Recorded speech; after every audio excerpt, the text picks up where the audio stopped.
Question number 13 देखिए,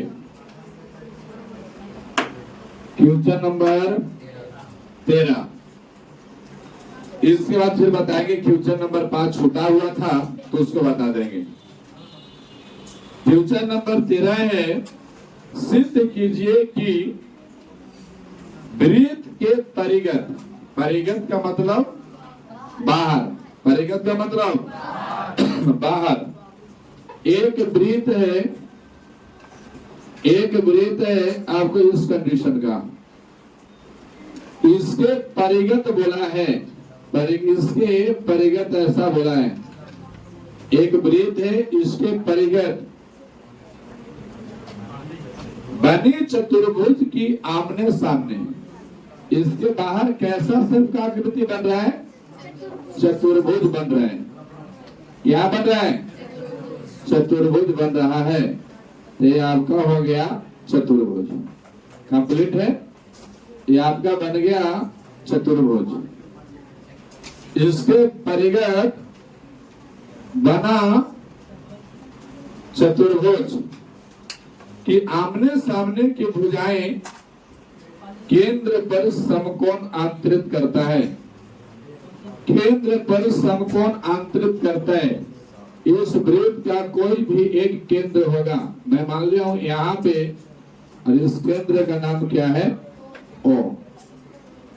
इसके आमने सामने की भुजाएं केंद्र पर संपूरक, केंद्र पर संपूरक कोण आंतरित करता है यानी बनाता है। अब यहां से देखेंगे, सबसे पहले मैं क्या करूंगा कि इसको नाम दे दिया ए बी सी और यहाँ पे डी। अच्छा, आप यहाँ पे देख रहे होंगे, यहाँ भी आपका स्पर्श बिंदु है, यहाँ भी और यहाँ भी, ये स्पर्श बिंदु है। अब यहाँ से क्या करेंगे, इसको खींच लेंगे, यहाँ से आपको इसको खींच लेंगे, जहाँ पे कहते हैं उसका वृत्त का क्या है, वो केंद्र। ये आपका आकृति है। इसमें मैं कुछ रचना करूंगा। रचना क्या करेंगे कि इसके चतुर्भुज के विकर्ण को मैं मिलाऊंगा, चतुर्भुज के विकर्ण को क्या किया, मिला दिया। अब यहाँ पे जहाँ पे स्पर्श रेखा है, नाम दे दीजिए P Q R S, complete है, पी क्यू आर एस इसका नाम है। अब इसके आमने सामने की जो भुजा है ना, तो आमने सामने का भुजा कौन है, ए बी के सामने भुजा कौन है, सी डी, और बीसी के सामने कौन है, ए डी। तो अगर आमने सामने में लिखूंगा, सिद्ध करना है, सिद्ध करना है, क्या सिद्ध करना है, तो सिद्ध करना है कि आमने सामने की भुजाएं, आमने, सिद्ध करना है कि आमने सामने, आमने सामने, सामने की भुजाएं, भुजाएं केंद्र पर, केंद्र पर क्या कहता है, संपूरक, संपूरक आंतरिक करता है, आंतरिक करता है, ऐसा आपको सिद्ध करना है। अच्छा, संपूरक का मतलब क्या हो गया, कि संपूरक का मतलब हम लोग जानते हैं कि संपूरक इज इक्वल टू कहने का मतलब कितना डिग्री, 180 डिग्री।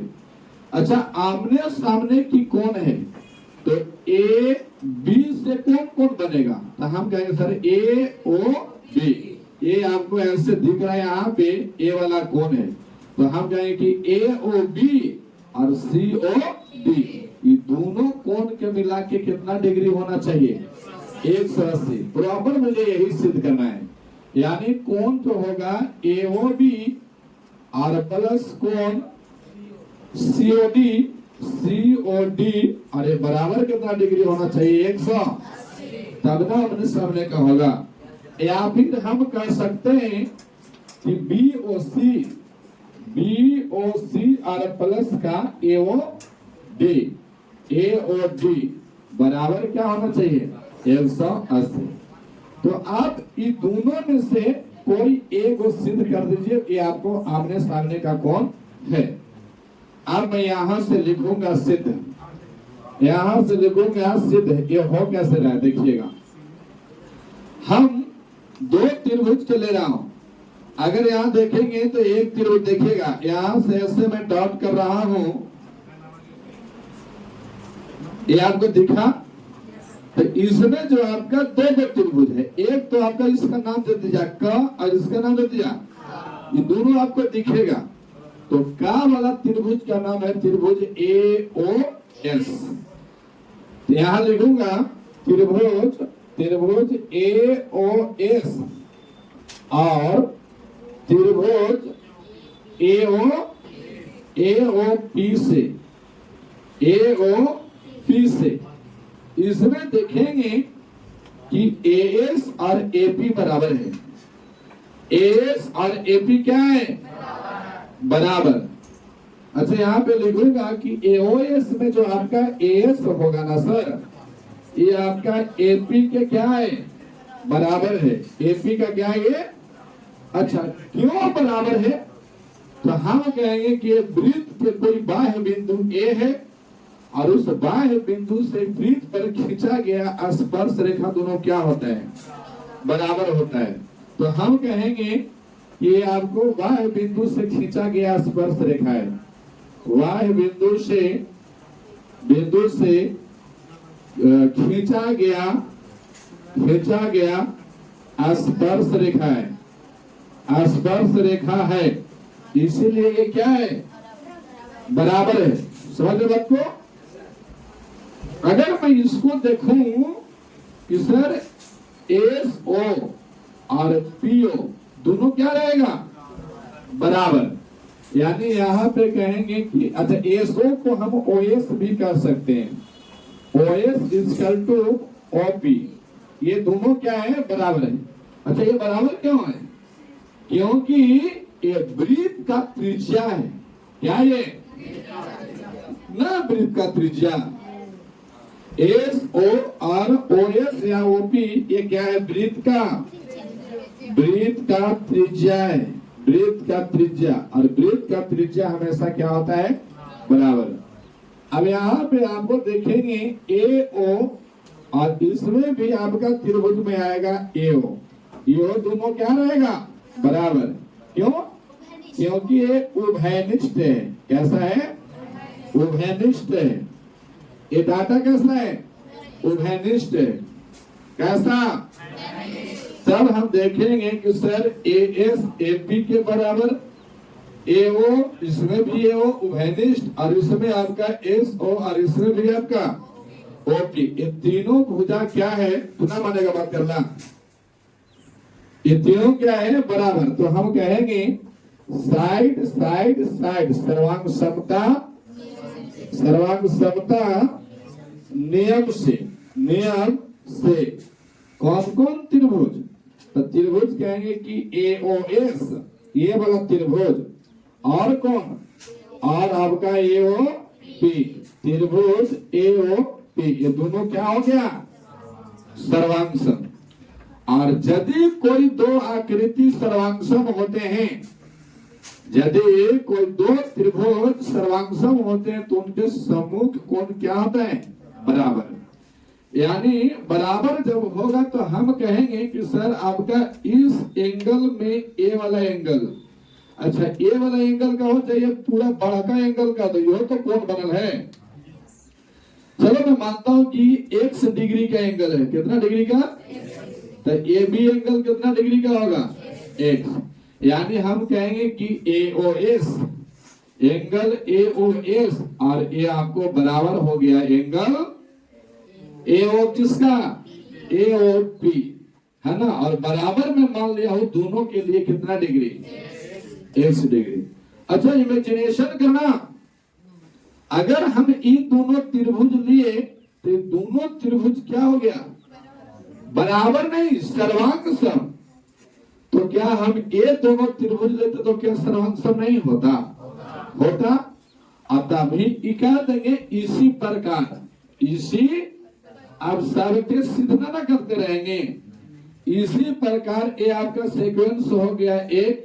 इसी प्रकार ले लीजिए POB, इसी प्रकार P एंगल POB और बराबर हो जाएगा क्या QOB, QOB और इसको मैं मान लेता हूं Y डिग्री। तो ये आपका एंगल हो गया Y, तो ये भी एंगल हो गया। इसी तरह से ये दोनों को लीजिए, तो हम कहेंगे कि आपका COQ और बराबर में हो जाएगा COR। ये दोनों बराबर हो गया। और इसको मान लीजिए आप कितना डिग्री, Z डिग्री। कितना डिग्री, Z डिग्री। इसी प्रकार को अगर लेते हैं आप ये दोनों एंगल को, तो DOR और बराबर में हो जाएगा DOS। अब इसको ले लीजिए आप, इसको तो आप Z ले लिए और इसको ले लीजिए W।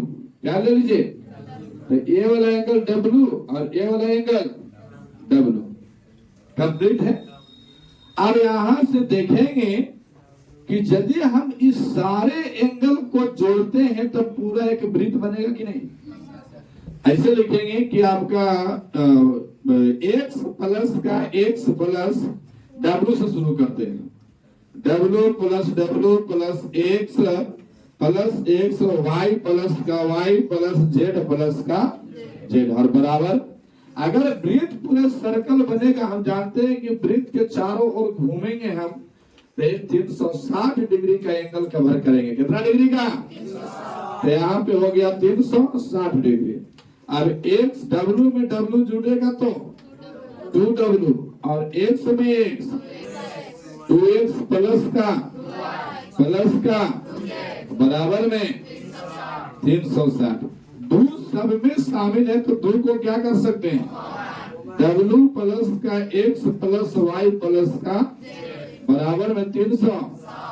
अगर हम यही बात को कहें कि 2 से 360 कट जाएगा कितना बार में, कोई ऐसे ना कह देना कि इकाई दहाई सैकड़ों हजार 10,000 लाख 3,60,180, इसलिए काट के तनी वो परमा लिख दो। कितना बार में कट गया, यानी कहने का मतलब W प्लस का x प्लस y प्लस का z बराबर कितना डिग्री। अब थोड़ा W को देखिए, W और x को एक तरह देखिए, तो W और x आपको ये दोनों मिलल है कि नहीं। देखिए इस त्रिभुज के अंतर्गत देखोगे तो W और x है कि नहीं, और इधर देखोगे इसको सामने तो क्या कौन मिलल है, YZ मिलल है। यानी कहने का मतलब है कि W और x को जोड़िए, ये दोनों जुट के और ये दोनों जुट के कितना बना देगा 100। हम तो यही बात को कह रहे थे कि W और x को अगर एक में मिलाइएगा तो कौन सा कौन बनेगा, DOA यही बनेगा ना, या फिर AOD क्या बनेगा, AOD बनेगा। तो यहाँ देखिए AOD, हम AOD किसके लिए लिखे, तो W प्लस x के लिए, और y और z को अगर लिखेंगे तो क्या लिखेंगे, BOC। ये लगना लिखेंगे हो, क्या लिखेंगे BO, तो प्लस में करेंगे BOC और बराबर में कितना डिग्री। हम इसको पलट के भी लिख सकते हैं, एंगल BOC और प्लस AOD बराबर कितना डिग्री, यानी आमने सामने के कोण मिलके कितना डिग्री बना रहे हैं। यही तो आपको दूसरा में ज्ञात करना था। बताओ क्या है, चाहे आप इसको भी ज्ञात कर सकते थे, इसको भी आप ज्ञात कर सकते थे, कोई दिक्कत नहीं है। अगर उसमें आ जाएगा XY और आ जाएगा WZ, यही ना, तो हम XY को पहले जोड़ लेते, ये दोनों को एक बार इसके साथ इसको जोड़ते, तो कौन वाला ज्ञात हो जाता, AOB और प्लस का COD। होता कि नहीं होता, यही आपको क्या करना था, प्रूव। क्या करना है, प्रूव। कहा बनाइए, बनाओ।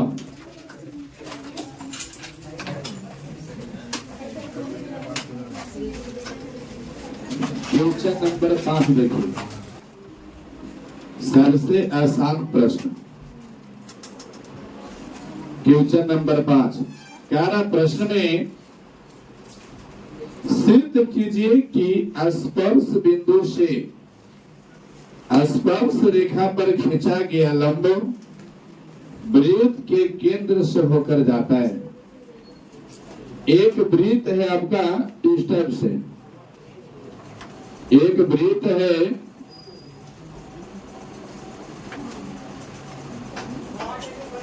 ये आपका एक वृत्त है। सिद्ध कीजिए कि स्पर्श बिंदु से, तो एक पर कोई एक स्पर्श रेखा भी तो होगा। एक चलिए मैं मान लेता हूं स्पर्श रेखा है। स्पर्श रेखा मैं मानता हूं उसका रेखा का नाम क्या है, ए बी, जो वृत्त का स्पर्श रेखा है। और जहां ये स्पर्श किया है उस स्पर्श बिंदु का नाम चलो मैं मानता हूं पी है। क्या है, पी है। अब इसका अगर एक वृत्त है तो इसका कोई सेंटर पॉइंट होगा, मैं मानता हूं कौन सा, ओ। सिद्ध कीजिए कि स्पर्श बिंदु से स्पर्श रेखा पर खींचा गया लंब, इस पर स्पर्श बिंदु पर खींचा गया लंब जो है, खींचा गया लंब वृत्त के केंद्र से होकर जाता है। माने ये जो लंब खींचे इसको आपको सिद्ध कर देना है कि ये जो रेखा है ना ये वृत्त के केंद्र से होकर जाएगा, ऐसा आपको सिद्ध करना है। तो लिखेंगे यहाँ पे सबसे पहले जो दिया है उसको लिख लेंगे, लिखेंगे दिया है। क्या दिया है कि ओ केंद्र वाला एक वृत्त है, ओ केंद्र वाला एक वृत्त है, ओ केंद्र वाला एक वृत्त है जिसका स्पर्श रेखा कौन है, ए बी आर पी स्पर्श बिंदु है, स्पर्श बिंदु है। पी क्या है, स्पर्श बिंदु है, पी स्पर्श बिंदु है। सिद्ध करना है, अब यहां पे लिखेंगे सिद्ध करना है, सिद्ध करना है। क्या सिद्ध करना है कि पी से जाने वाला जो लंब रेखा है ना ओ से होकर के जाता है। कंप्लीट है। अब ये लंब है, इसका मतलब है कि ये वृत्त के त्रिज्या के साथ कितना डिग्री का कोण बनाएगा, 90 डिग्री का। इसका मतलब मुझे सिर्फ ये भी करना है कि ओ पी बी बराबर कितना डिग्री, यानी यहां लिखेंगे सिद्ध करना है कि आपका कोण OPB बराबर में कितना डिग्री, OPB बराबर में कितना डिग्री, 90 डिग्री। अब यहाँ पे मुझे मानना होगा, जैसे अगर कोई 1.12 ऐसे करके पढ़ा होगा एनसीईआरटी में, तो आपको देता था कि रूल 3 एक अपरिमेय संख्या है, सिद्ध कीजिए, ऐसा रहता था कि नहीं। तो हम लोग उसके अपोजिट बात को मानते थे और अंत में कहते थे कि मेरा कल्पना गलत है, इसीलिए यही सही है प्रभु, और लिखते तो हंडा भर के प्रूफ, बस यही करता था ना। वैसी कल्पना इसमें करेंगे, हम कहेंगे कि माना कि यहां से सिद्ध में लिख रहा हूं, लिखेंगे माना कि पी से खींचा गया लंब, पी से खींचा गया लंब आपका क्यू से होकर जाता है, आपका लंब क्यू से होकर होकर जाता है। ऐसा मैं मान लिया कि यहां से सर हम लंब खींचे है ना, यहां से अगर लंब खींचे तो कहां से होकर जा रहा है? क्यू से होकर के जा रहा है। कहां से? क्यू से। समझ रहा हूं कहां से होकर जा रहा है। अब इसका ये केंद्र नहीं है, हमें मान लिया कि ये आपका केंद्र है और कहां से जा रहा है? क्यू से। यही बात है। इसमें प्रश्न था कि सिद्ध कीजिए कि स्पर्श बिंदु से स्पर्श रेखा पर खींचा गया लंब, और हम जानते हैं, इस बात को हम जानते हैं कि स्पर्श बिंदु से खींचा गया, जो आपका कोई भी स्पर्श बिंदु से खींचा गया वृत्त के त्रिज्या के साथ कितना डिग्री का कोण बनाता है। मैं ये मान लिया हूं। तो अगर P बिंदु से अगर Q पर जा रहा है, इसका मतलब कि भैया ये जो इतना है वो 90 डिग्री का एंगल बनेगा। यही बात रहेगा। तो हम कहेंगे कि QPB बराबर कितना डिग्री होना चाहिए? 90 डिग्री। ये अगर हम माने हैं कि P से जो खींचा गया लंब है ना, Q से, केंद्र से ना जा करके कहां से जा रहा है? Q से जा रहा है। माना कि P से खींचा गया लंब केंद्र से ना जाकर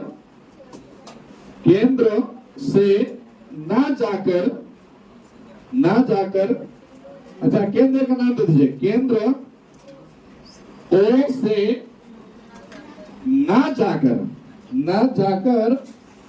किससे जा रहा है? बिंदु Q से जा रहा है। Q से जा रहा है। और अगर जा रहा है Q से, तो हम कहेंगे QPB बराबर कितना होता है? 90 डिग्री। कंप्लीट है। लेकिन हम जानते हैं, लिखेंगे नोट पॉइंट यहां, कहेंगे कि लेकिन हम जानते हैं, क्या जानते हैं? कि स्पर्श रेखा के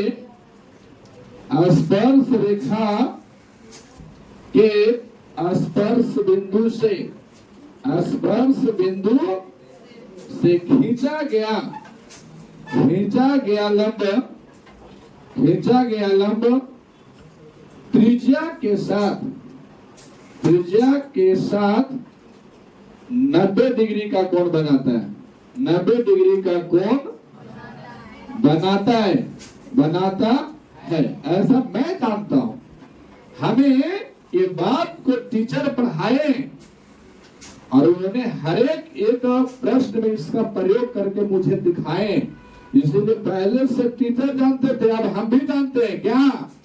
कि स्पर्श रेखा के स्पर्श बिंदु से खींचा गया लंब वह वृत्त के त्रिज्या के साथ कितना डिग्री का कोण बनाता है।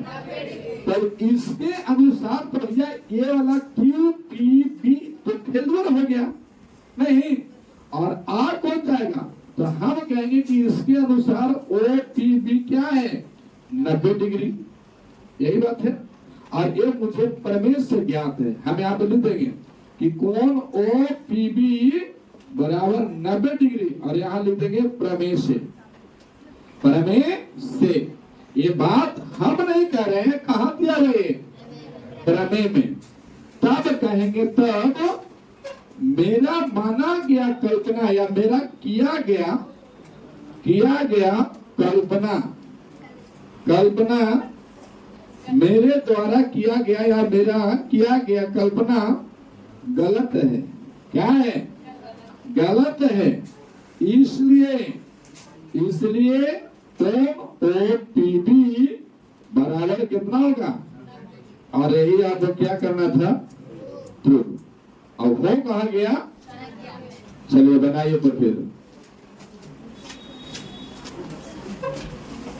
बनाइए। हो गया? प्रमेय नंबर 10.2 देख लीजिएगा। 10.2 प्रमेय का नाम है वाह्य बिंदु से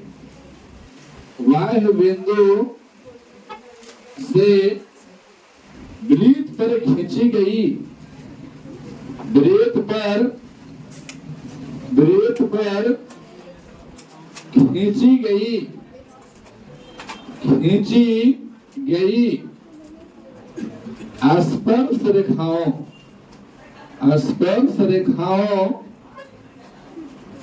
स्पर्श रेखाओं की लंबाई बराबर होती है। देख लिए 10.2 में है ना प्रमेय। इसको आपको सिद्ध करके बताना है। जैसे हमें बता रहा था कि कोई भी वृत्त के यदि बाह्य बिंदु से स्पर्श रेखा खींचा गया है, ये आपका वृत्त है और ये आपका बाह्य बिंदु ए है। यहां से अगर इस पे आप स्पर्श रेखा खींचेंगे और इसका नाम होगा स्पर्श बिंदु का बी और यहाँ पे सी, तो हम कहेंगे कि सर स्पर्श रेखा ए बी की लंबाई और स्पर्श रेखा एसी की लंबाई दोनों क्या होगा? बराबर। लेकिन बराबर है तो कैसे है? अब देखिए यहाँ पे प्रमेय में, अब हम यहाँ पे एक वृत्त लेते हैं। क्या करेंगे? यहाँ पे मैं क्या लिया? एक वृत्त लिया। ये एक वृत्त है जिसका सेंटर पॉइंट क्या है? ओ। और यहाँ पे आपका एक बिंदु है जिसका नाम क्या है? ए। और यहाँ से आपका स्पर्श रेखा खींचा हूं। यहाँ पे स्पर्श बिंदु का नाम बी और यहाँ पे स्पर्श बिंदु का नाम सी। और इसको अगर मिलाना चाहोगे तो मिला दीजिए, कोई दिक्कत नहीं। कंप्लीट है। अब यहाँ पे देखेंगे मुझे सिद्ध क्या करना है। यहाँ लिखेंगे सिद्ध करना है। क्या सिद्ध करना है कि आपको AB बराबर AC, ये आपको सिद्ध कर देना है कि AB की लंबाई AC की लंबाई की क्या होना चाहिए? बराबर। चलिए मैं रचना किया। यहाँ से रचना, यहाँ से पहले लिख देंगे सिद्ध कर रहा हूं मैं। यहाँ से सिद्ध कर रहा हूं और सिद्ध करने में सबसे पहले मैं जो काम किया हूं किसका करूंगा? रचना का। रचना क्या किया कि बाह्य बिंदु ए को ओ से मिलाया। अब यहाँ से ओ से मिलाएंगे तो हमको दो त्रिभुज बनेगा।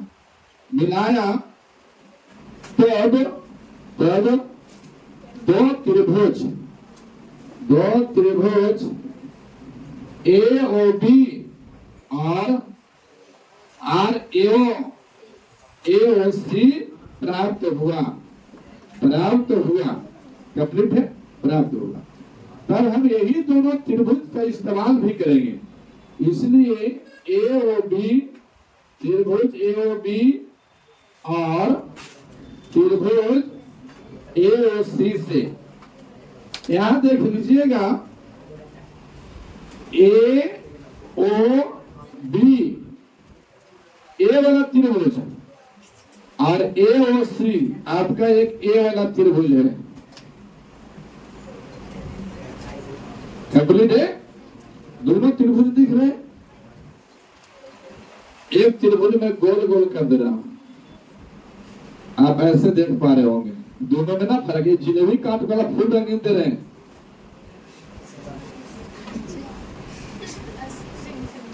कंप्लीट। दोनों त्रिभुज आपको दिखाई दे रहे हैं।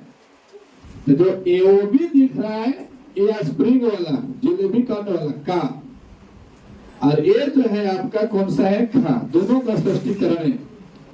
अब इसमें देखेंगे AOB में कि आपका BO और इसमें CO, ये दोनों क्या होगा? बराबर। इसमें कहेंगे सर AO और इसमें कहेंगे CO, ये दोनों बराबर है। क्यों भाई? तो वृत्त का क्या है? ये त्रिज्या है। क्या है ये? त्रिज्या। अच्छा, ए बराबर हो गया इसका और AO दोनों में है। क्या है? इसमें भी आपका AO है और इसमें भी आपका AO है। इसलिए यह क्या है? उभयनिष्ठ है। उभयनिष्ठ। लेकिन अब तीसरा कहां से लावे? BO बराबर CO। अच्छा हाँ, यहाँ पे आपका होगा इसमें BO बराबर CO। वृत्त का त्रिज्या, और इसमें हो जाएगा AO और बराबर में AO। आप इसको ना कह सकते हैं कि आपको AB और AC बराबर है, कहा कि यही तो आपको सिद्ध करना है। तब हम एक फार्मूला होता है सर्वांग सिद्ध करने के लिए। अच्छा, आप ये भी नहीं कर सकते कि दो को भुजा बराबर होगा तो तीसरा ऑटोमेटिक बराबर हो जाएगा, आप ये बात को नहीं कर सकते। कोण बराबर हो जाएगा लेकिन भुजा बराबर नहीं। आप यहाँ पे देखेंगे, इसको कहेंगे एस सर्वांग समता नियम से। एस या फिर हम कहेंगे RHS, आर या फिर CPCT का ना, CPCT। इस CPCT का होता है वो cross bonding congruent triangle, cross bonding congruent triangle के नियम से ये दोनों त्रिभुज सर्वांग सम होंगे। RHS भी हम कर सकते थे, लेकिन आप लोग किताबियों में शायद ये CPCT दे रहे होगा, RHS भी है तो बढ़िया बात। CPCT याद रखिए, इसको क्या बोलते हैं हम लोग, CPCT। और ये आपको भारतीय भवन इसका नकल किया है, वहां लिखता है CPCT। भारतीय भवन के औकात नहीं था कि CPCT जानता होगा, ये NCERT से चोरी करके वहां लिख दिया। तो चल भैया, दुनिया बढ़ रहा है तो तनी चोरी करके बढ़, क्या दिक्कत है। क्या कहें, CPCT cross bonding congruent triangle. अब ये क्रॉस बॉन्डिंग कॉन्ग्रुएंट ट्रायंगल के नियम होता है कि यदि कोई भी दो त्रिभुज में अगर दो त्रिभुज का भुजा बराबर है तो बेतनाहुस से आप कह दीजिए कि दोनों त्रिभुज क्या है, सर्वांग सम। CPCT से कौन कौन, तो हम कहेंगे कि त्रिभुज AOB, ये आपका सर्वांग सम हो जाएगा किसका, त्रिभुज AOC के। और हम जानते हैं कि दो त्रिभुज अगर बराबर होते हैं या सॉरी सर्वांग सम होते हैं तो उनके सम्मुख भुजाएं और कोण क्या होगा, बराबर। हम इस बात को लिख देंगे कि जब दो त्रिभुज बराबर सॉरी सर्वांग सम होते हैं, सर्वांग सम होते हैं तो उनके सम्मुख कोण और भुजा, कोण और भुजा बराबर होते हैं, बराबर होते हैं। इसलिए बराबर कौन कौन होगा, तो हमको कोण वाला से तो कोई मतलब ही नहीं है, और ये दोनों है ये, तो हम कह देंगे कि इसीलिए यहाँ पे देखो ना, इसमें अगर सर्वांग सम हुए कौन कौन, AOB सर्वांग सम है AOC, तो इसको फर्स्ट वाला, इसको भी फर्स्ट वाला, दोनों बराबर है। इसको सेकेंड वाला OB और OC बराबर, और फर्स्ट टू लास्ट AB और बराबर AC, ये भी दोनों बराबर। और यही आपको क्या करना था, प्रूफ। अब हम सीख लिए कि अगर कोई चाहा कहा कि क्यों बराबर, आओ चंदन सर हंसियात दे दिए 147 भूत दबाओ जाता है, कोई जहां कहा कि क्यों, उसको बोला कि आओ मुन्नी बैठ, सिखाते CPCT का नियम नहीं। चलिए बनाइए।